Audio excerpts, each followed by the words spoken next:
Hola, primero que nada les mando un fuerte saludo a todos. Mi nombre es Víctor Alfonso Ramón Ábalos, soy contador público. Este es mi segundo video y el motivo que hago es para fomentar la cultura jurídica. Este segundo video hablaré sobre las infracciones fiscales. Haré una serie de videos relacionados a este tema. Sin embargo, en este video hablaré directamente de lo que son las reglas generales. Las infracciones fiscales están contenidas en el título cuarto del Código Fiscal de la Federación, en su capítulo 1. El capítulo 2 habla sobre los delitos fiscales, que igual en un futuro planeo hacer un video. Primero que nada, hablaré sobre el contenido de este video y hablaré enfocadamente en lo que son las reglas generales de las infracciones y las reglas generales de la multa. Y para conocer más a fondo de qué es una infracción o una multa, me enfocaré en lo que dice el diccionario de la Real Academia Española. Y tenemos que la infracción es una transgresión, quebrantamiento de una ley, pacto o tratado o de una norma moral, lógica o doctrinal. Prácticamente la infracción es aquella hipótesis que el legislador consigna en una ley y el quebrantamiento pues da origen a la infracción. Una multa tenemos en cambio que es una sanción administrativa o penal que consiste en la obligación de pagar una cantidad determinada de dinero. Es decir, el legislador consideró que al cometerse una infracción propuso como pena el pago de una multa. Ahora continuemos aquí, tenemos fundamentos en los artículos 71, 72, 73 del Código Fiscal de la Federación, y en el artículo 71 podemos encontrar lo que son los sujetos de las infracciones. Primero que nada les hablaré sobre el sujeto activo y nos dice que es aquella persona que realice los supuestos establecidos en el código y aquellas que omitan el cumplimiento de las obligaciones fiscales, incluso cuando éstas estuvieran fuera de tiempo. Aquí tenemos la hipótesis que el legislador plantea sobre los sujetos activos y es específicamente quien esté ubicado en esas hipótesis previstas en esos artículos. Ahora bien, el sujeto pasivo, yo considero que puede haber dos sujetos pasivos. El Estado directamente puede ser un sujeto pasivo cuando el sujeto activo no omita el cumplimiento de pago de impuestos y por lo tanto afecte al Estado en su recaudación. En cambio, el contribuyente puede ser aquí un sujeto pasivo directo o indirecto dependiendo de las circunstancias. Por ejemplo, un sujeto pasivo que por en vista de no pagar impuestos no expida comprobantes fiscales, dañe a otro contribuyente que puede deducirse esas mercancías o servicios que el otro sujeto activo, pues para evitar pagar el fisco, no elaboró el comprobante fiscal y por lo tanto ya está dañando a otro contribuyente de una manera un poquito más directa. Ahora bien, tenemos aquí otras obligaciones previstas en el artículo 72 del Código Fiscal de la Federación y más que nada va relacionado a los empleados y los funcionarios y empleados públicos, perdón. Deberá comunicar a las autoridades fiscales de la comisión de hechos u omisiones que conozcan. De no hacerlo así, serán acreedores a responsabilidad administrativa, que puede ser una responsabilidad no grave o grave. Y pues las penas por esa responsabilidad administrativa va desde la suspensión, destitución o incluso hasta una pena de prisión. Ahora bien, tenemos aquí que pues hay una serie de reglas para estos empleados públicos para dar a conocer la información y nos dice que los empleados no fiscales tendrán un plazo de 15 días al conocimiento de tales hechos, comunicarlo a la autoridad fiscal correspondiente. Los segundos son los empleados y funcionarios fiscales. A estos no hay que agregarle más porque prácticamente son especialistas en la materia y prácticamente la ley ya tiene señalado los plazos y las formas en que estos deberán rendir sus actuaciones. Por tercer término, tenemos a los empleados y funcionarios con obligación de guardar reserva de los datos e informes que conozcan. Estos están liberados de comunicar esa información a la autoridad fiscal. ¿Quiénes pueden ser estos funcionarios y empleados, los defensores públicos, por supuesto, el personal del INEGI que pues solamente se dedica a actividades de investigación e información y sondeo. Y pues prácticamente la información que le demos a ellos no deberán comunicarse a las autoridades fiscales porque su fin es otra y no la persecución fiscal.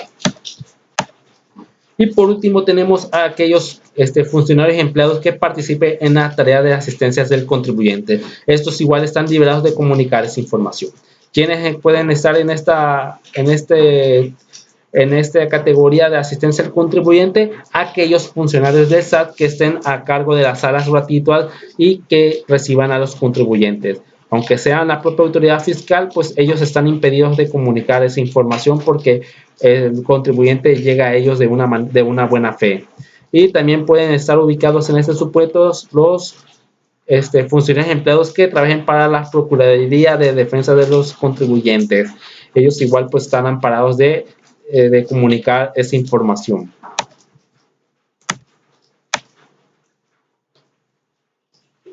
Ahora bien, respecto a aquí tenemos una tesis aislada de un tribunal colegiado donde nos dice así, que las obligaciones de los titulares de los órganos jurisdiccionales de comunicar los hechos u omisiones de los que tengan conocimiento en ejercicio de sus funciones que entrañan o pueden entrañar su infracción.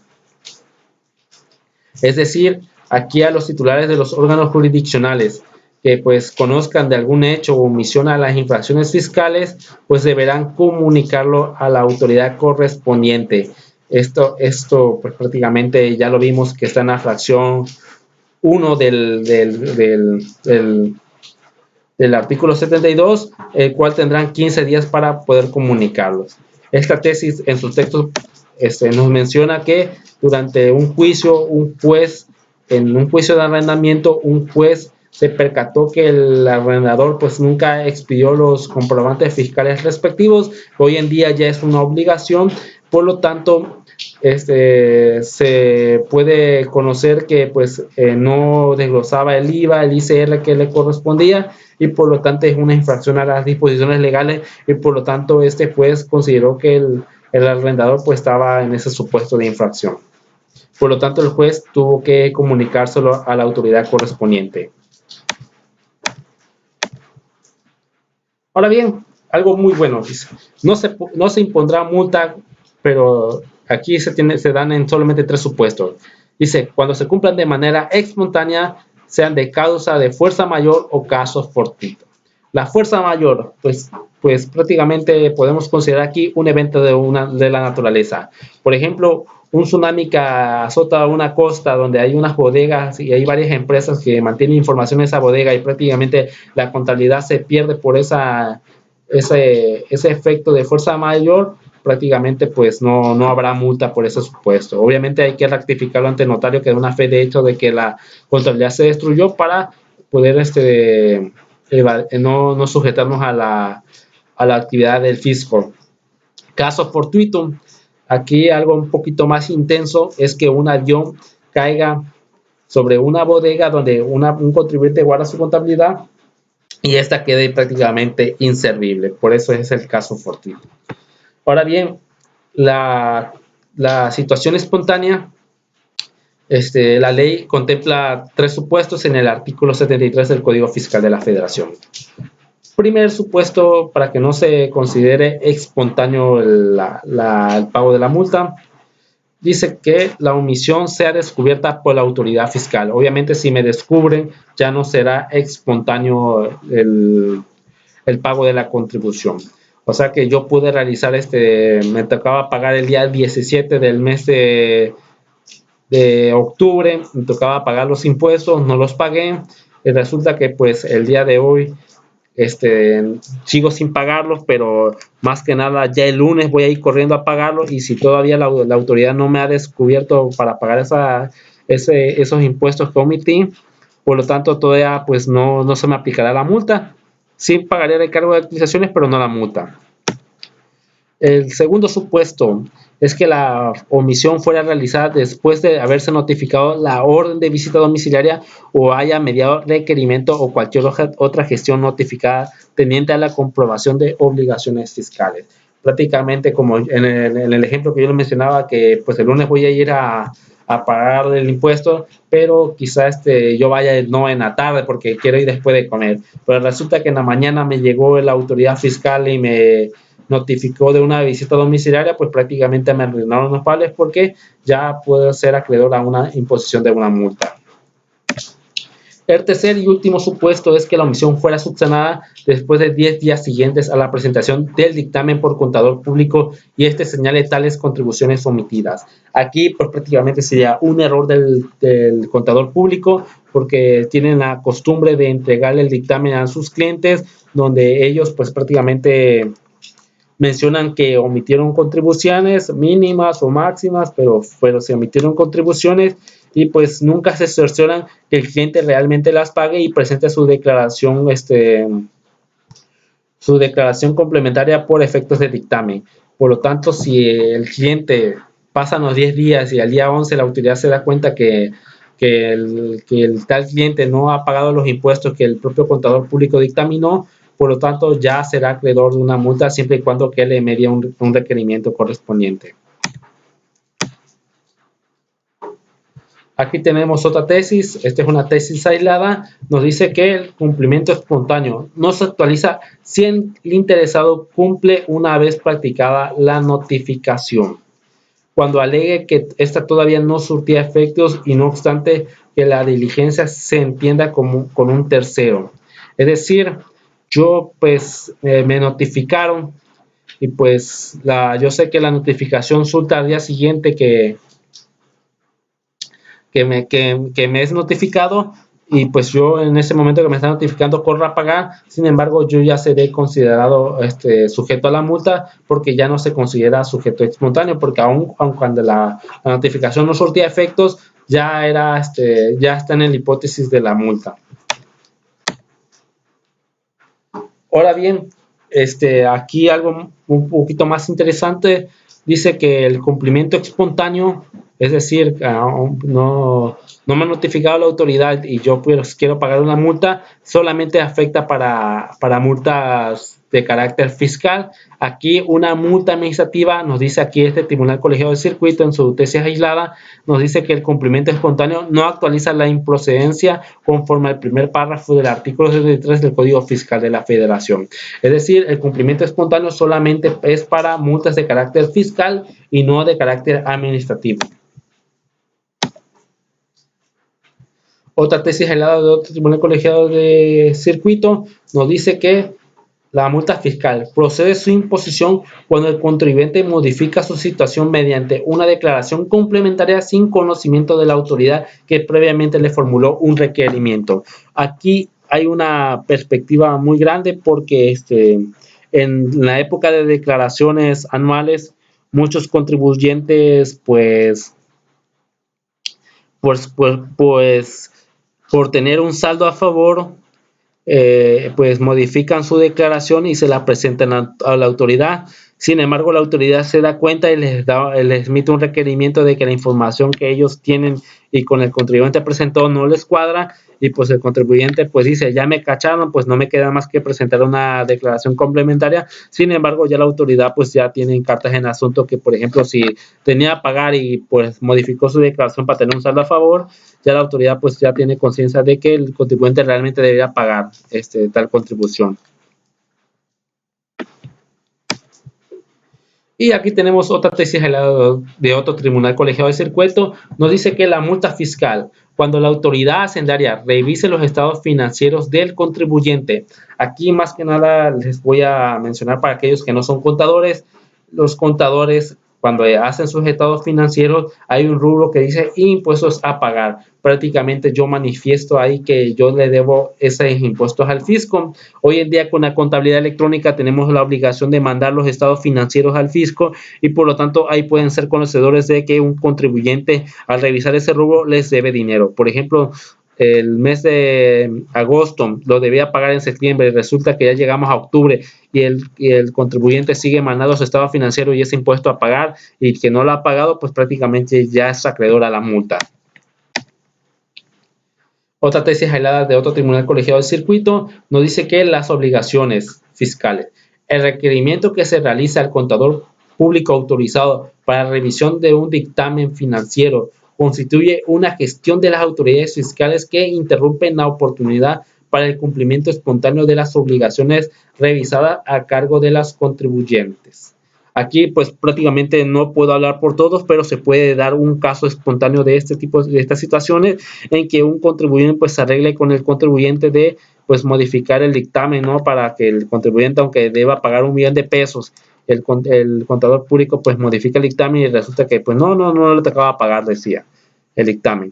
Pero resulta que, oye, contribuyente, me llegó esa y me está pidiendo el dictamen y se van a dar cuenta que no pagamos ese 1 millón de pesos, así que vete a pagar mientras me están revisando a mí. No, porque de todas maneras la autoridad se va a dar cuenta que el dictamen pues está incorrecto y el contribuyente pues realmente debía ese 1 millón de pesos y por lo tanto ya sería acreedor de la multa, aunque no se le hubieran requerido directamente al contribuyente, pero sí a su contador público. Ahora bien, seguimos con otras obligaciones. En el artículo 73 del Código Fiscal de la Federación nos dice que cuando se emita el pago de contribuciones cuya determinación corresponda a los funcionarios o empleados públicos o a los notarios o corredores públicos, los accesorios serán exclusivamente de ellos y el contribuyente pagará la contribución omitida. Es decir, porque un contribuyente, por ejemplo, una persona ordinaria acude a uno de estos especialistas para que ellos, pues en la compraventa de un bien inmueble, una persona no está al tanto de cuántos impuestos debe pagar, yo acudo a este especialista, uno, para que me haga mi escritura y dos, para saber también cuántos impuestos voy a pagar. Sin embargo, aquí la ley los responsabiliza a ellos de que hagan una determinación incorrecta y el castigo para ellos es que paguen los accesorios. En cambio, el contribuyente pues seguirá pagando la contribución original. Considera que el contribuyente no fue el que actuó de mala fe, sino fue el notario que fue por un error u omisión. Seguimos aquí. Nos dice que la aplicación de las multas serán con independencia al pago de las contribuciones con sus accesorios y las penas que ponga la autoridad jurisdiccional cuando se interrumpa la responsabilidad penal. De no pagarse la multa en la fecha acordada, se actualizará conforme al INPC. La multa se establecerán en porcientos o cantidades determinadas, una mínima y una máxima. Aquí un ejemplo de lo dicho, nos dice que una infracción al artículo 79 del Código Fiscal no solicita la inscripción al RFC e impone una multa de 3.470 a 10.410 pesos, según el artículo 80 del Código Fiscal de la Federación. Una multa mínima y una multa máxima. También puede ser en porcentaje, puede ser aquí 10% y aquí 20%.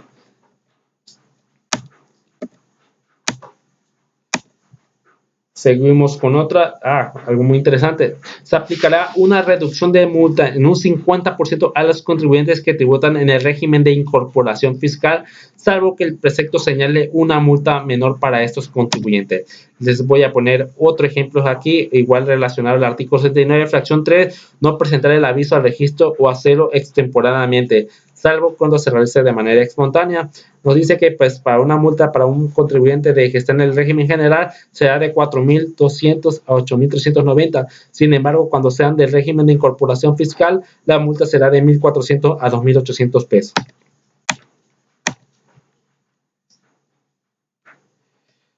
Dice así, esta siguiente tesis es una jurisprudencia, nos dice que las multas fiscales, el artículo 82 del Código Fiscal de la Federación, que las establece entre un monto mínimo y un monto máximo, no es inconstitucional. Se traduce que en un límite que obliga a la autoridad fiscal sancionadora a razonar las peculiaridades de cada caso, permitiendo con ello su individualización. Es decir, no todos los casos tienen entendido, el legislador lo señaló que no todos los casos son igual y por lo tanto señala un monto mínimo y un monto máximo. Obviamente no le vas a poner a un monto máximo a aquel contribuyente que pues no actuó de una gravedad tan severa y pues no le vas a poner una multa mínima a un contribuyente que pues actuó con tal alevosía que pues no le quedó otra acción de irse a la pena pues máxima. Dice así, cuando se vaya a aplicar una multa y se modifique la ley que la contenga, la autoridad aplicará la que resulte menor. artículo 14 constitucional, el principio de retroactividad. Aquí, obviamente, la retroactividad solamente aplica cuando es de mayor beneficio. Aquí les voy a dar un ejemplo muy rápido. Resulta que estamos en el año 2020 y pues yo no pagué el ICR, por ejemplo. Resulta que llega el año 2021 y el legislador, pues, ¿sabes qué? Las multas de ICR, como ya quité el ICR, ya no hay multa para ICR. Por lo tanto, al no haber multa, prácticamente yo puedo acudir al principio de retroactividad y que ya no se me aplique tal multa. Otra tesis jurisprudencial, esta es de la segunda sala, dice: el principio de retroactividad de la norma posterior más favorable procede a aplicarlo en beneficio del gobernado cuando la nueva disposición deja de considerar antijurídica la conducta sancionada como multa fiscal. La infracción en cualquier forma a las disposiciones fiscales diversas a las previstas en este capítulo 1 de las infracciones, se sancionarán con una multa de 330 a 3.180. Para otras multas prácticamente ya viene una cantidad fija, sin embargo aquellas disposiciones que estén en algún código o ley específica no contemplen algún monto de su infracción, pues se aplicará este párrafo.